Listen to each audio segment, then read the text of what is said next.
Hello, good morning. मी गौरी स्वागत करते तुमचं गौरी अँड होम या चॅनलमध्ये. तर खूप गॅप पडला. मी तुम्हाला मागच्या व्हिडिओमध्ये म्हटलं होतं की मी तुमच्याबरोबर गुढीपाडवा आणि श्री स्वामी समर्थांचं प्रकट दिनाबद्दलचं जे काही माझं ब्लॉग असेल तो शेअर करेन. पण आपलं जे मंथली प्रॉब्लेम असतात त्याच्यामुळे मी ते ब्लॉग शूट करू शकले नाही, म्हणजे शूट केलेच नाहीत आणि म्हणजे चालतच नव्हतं त्यामुळे. तर ते काही ब्लॉग आले नाहीत. आणि आज आहे गुरुवार. तर आज मी चालले कोल्हापूरला. जसं मी मागच्या एका व्हिडिओमध्ये तुम्हाला म्हटलं होते की तुम्हाला कोल्हापूरचे ब्लॉग लवकरच येणार आहेत. तर आता आज आम्ही निघणार आहे. आता सगळं पॅकिंग वगैरे झालेलं आहे. जे काही घेऊन जायचं आहे ते सगळं मी पॅक वगैरे केलेलं आहे. आणि आता वेदू मीरा हातपाय वगैरे धुवायला गेलेले आहेत. आता आवरणार. आता वाजलेत 11:30. तर आवरूपर्यंत 12 वाजणार आणि मग नंतर ना आम्ही निघणार. तर थांबा,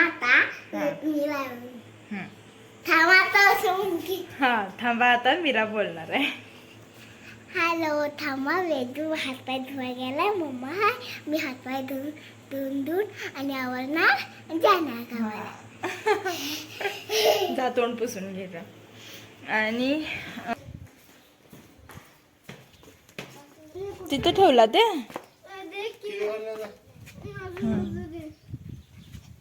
ए ते नको तू काढलीस का? तर आता चाललो आहे, मी बाहेर पडालोय. दुपार झाले, वेळ झालाय, ऊन पडले भरपूर. एवढं ऊन वाटले बापरे. पण आता निघायलाच पाहिजे, नाहीतर आणि परत मग संध्याकाळ होणार, वेळ होणार जायला. तर आता मी तुम्हाला कोल्हापुरात कुठे जाणार आहे तिथे गेल्यानंतर न भेटते. तर व्लॉग शेवटपर्यंत नक्की बघा आणि चॅनलला सबस्क्राईब करा, जेणेकरून मी जेव्हा पण व्हिडिओ अपलोड करेन तेव्हा ते तुम्हाला बघायला मिळतील. आणि त्याचबरोबर त्या बाजूला जे बेल आयकन आहे ते प्रेस करा, म्हणजे मी जेव्हा व्हिडिओ अपलोड करेन तेव्हा तुम्हाला त्याचं नोटिफिकेशन येत राहील. तर let's go. Hello, good evening. आता वाजलेत संध्याकाळचे किती वाजले तो मी असं म्हणते आणि मला टाईमच माहीत नव्हतंय. किती वाजले? 4:30. आणि आम्ही आलो 2 वाजलेले काय? 2:30 वाजलेले वाटतं. 2:30 वाजता पोचलो. त्यानंतर जेवण वगैरे केलं आणि तर हे सांगायचं राहिलं की मी नेमकी आले कुणाकडं. तर माझ्या बहिणीकडे आले मी, काजल. ती आता गेली माझ्या आत्याला आणायला. तर ती येईल आता इतक्यात. आणि तर चला, आता मस्त आम्ही 8 दिवस इथंच असणार आहे आणि 8 दिवस तुम्हाला इथलेच ब्लॉग बघायला मिळणार आहे. आणि हे तिचं घर आहे आणि वेदू मीरा मस्त तिचं जे कुत्रा आहे टक्की तिच्याबरोबर खेळत आहेत. त्यांना पण खेळायला मस्त एक फ्रेंड मिळाला. आणि तर चला, एवढं सांगायचं होतं. ही आहे माझी बहीण काजल. तर हिच्याकडे चाललेलं आहे. ही माझी आत्ते बहीण आहे. बहीण आहे, जीव आहे माझा. आणि ती चालली होती बाहेर. आणि तर बघा मीरा वगैरे खेळत आहेत मस्त. तर छान एन्जॉय करत आहेत दोघं पण. आणि एक तो मुलगा आहे तो माझ्या आणखी एका बहिणीचा मुलगा आहे, म्हणजे काजलच्या सख्या बहिणीचा मुलगा आहे, माझ्या आत्याचा नातू.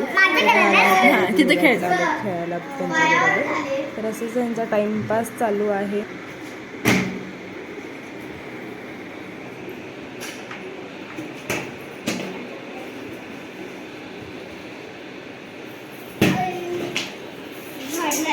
जरा बाजूला कर की वेगळा.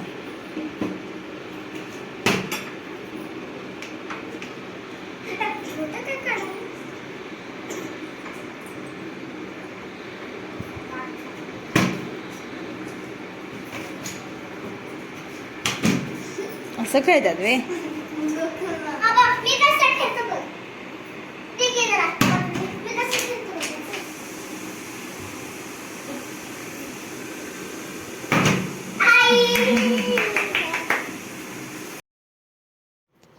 आता वेळ झालेला आहे संध्याकाळचा. आणि आता मी संध्याकाळ होऊन गेली, रात्र झाली होती, वेळ झाला होता, कारण ती जराशी बाहेर गेली होती. तोपर्यंत मी चपात्या वगैरे करून घेतल्या आणि मग नंतर ती भाजी थोडीशी घेऊन येणार होती. तर ती आल्यानंतर ना मग भाजीची तयारी केली, भाजी केली.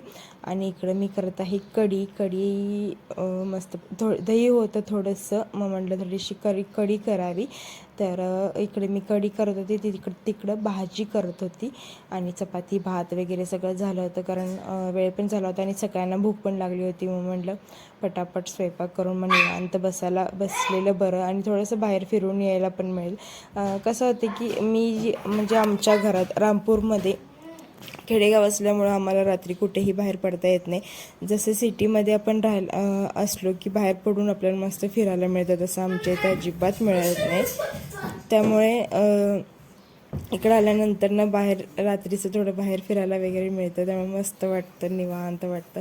जसं की मी लग्नाच्या आधी जेव्हा आम्ही निपाणीमध्ये राहायला होतो तेव्हा रोज आम्ही फिरायला जात होतो आणि जसं लग्न झाल्यापासून मिळतच नाही फिरायला बाहेर. तर चालायचं, जशी वेळ येईल तसं आपण असेल तसं आपण चालत गेलं पाहिजे. आणि ही आहे माझी आत्या आणि काजलची मम्मी. तर आम्ही तिघी मिळून इथं आमची कामं चालली होती. सचिन देखील आमच्याबरोबर इथं राहिले होते. ते जाणार होते मम्मींनी मग आणि परत मम्मींना फोन करून सांगितले की असं ते राहणार आहेत म्हणून. मग त्यांनी पण म्हटले की राहू दे, कारण त्यांना तर कुठं जायला मिळतं, कारण सकाळी म्हणजे पहाटे 5 वाजता जायचं हॉटेलला, परत तिथनं यायचं, परत ऑफिसला जायचं, असं सगळं आमचं बिझी रुटीन असतं आमचं. नेहमी आम्ही कामात असतो, सगळेच कामात असतात, पण माझं सांगत आहे. तर त्यांना पण कुठे दुसरीकडे, आणि आता या वर्षामध्ये त्यांनी कुठे फिरायला पण गेलेले नाहीत. मग म्हटलं थोडं एक दिवस आपण जरासं आपली जागा सोडून दुसरीकडे गेलं तर आपल्याला थोडं छान वाटतं. आणि कोल्हापुरात छानच वाटतं, मस्त वाटतं, आहेच आमचं कोल्हापूर तसं. तर म्हटलं त्यांना राहावा तुम्ही एक दिवस, आणि मग उद्या जातील त्यांनी आम्हाला सोडून, आणि परत मग न्यायला येतील, त्या दिवशी एक दिवस राहतील. तर मस्त ते पण आता आज फिरायला गेले होते बाहेर कोल्हापुरात, कुठे कुठे चहा वगैरे ट्राय करायला गेले असेल. माझ्या मते तेच काम करतात त्यांनी, कुठे चहा कसा मिळतो, कारण आमचं आहे चौगुले ब्रँड, त्यामुळं आमची क्वालिटी आणि दुसऱ्या बाकीच्या चहांची क्वालिटी असं चेकिंग त्यांचं चालू असतं कोल्हापुरात आल्यानंतर ना. आणि टफी दंगा करत आहे, टफीचा तुम्हाला आवाज येत असेल. आणि आता मी थोडीशी कढी ट्राय करून बघितली कशी लागते. मीठ थोडंसं कमी होतं म्हणून वरनं घालते. आणि मग झालं, भाजी पण तिकडं तयार होत आहे, मग आम्ही जेवून घेतो. आणि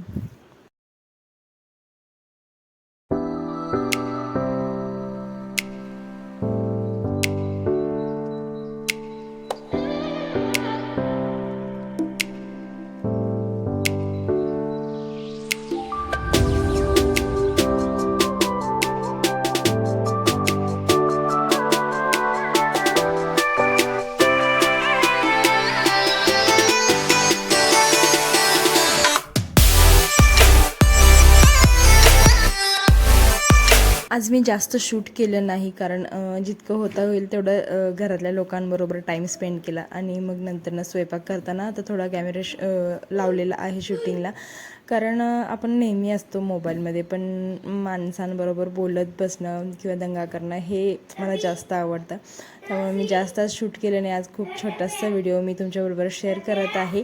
आणि आता मी झाली सगळी भाजी वगैरे तयार झालेली आहे, आता जेवून घेतो आणि मग नंतर थोडंसं बाहेर फिरायला जातो. तर तुम्ही व्हिडिओ शेवटपर्यंत पहा आणि व्हिडिओ कसा वाटला हे कमेंट करून सांगायला विसरू नका. त्याचबरोबर चॅनलला सबस्क्राईब करा आणि त्या बाजूला जे बेल आयकन आहे ते प्रेस करा, जेणेकरून मी जेव्हा जेव्हा व्हिडिओ अपलोड करेन तेव्हा ते तुम्हाला त्याचं नोटिफिकेशन येत राहील आणि माझे कोणतेही व्हिडिओ तुम्हाला मिस होणार नाहीत.